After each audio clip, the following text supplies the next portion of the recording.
আবারও একটা ছুটির দিন। বিছানা ছেড়ে উঠতে ইচ্ছাই করে না, তবু উঠে চা খেয়ে নিলাম।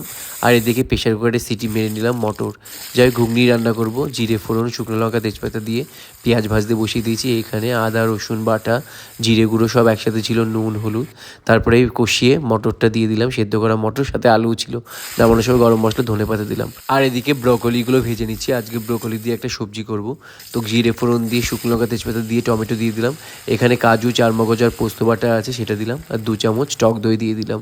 ব্যাস, একটু জিরে গুঁড়ো দিলাম, নুন, একটুখানি চিনি, কাঁচা লঙ্কা। এবার কষিয়ে ব্রোকলি ভাজাগুলোকে দিয়ে দিলাম। খেতে কিন্তু দারুণ হয়। অল্প একটুখানি গরম জল দিলাম যা সেদ্ধ হওয়ার জন্য। একটু নামানোর সময় ধনেপাতা আর গরম মশলা দিয়ে নামিয়ে নিলাম। মাংস রান্না করব, তার জন্য পেঁয়াজ মানে কাটছিলাম আর কি। মাংস রান্নার রেসিপিটা আর বলছি না, যাই ব্রোকলিটা তোমরা ওইভাবে খেয়ে দেখো, খুব দারুণ লাগে আর কি।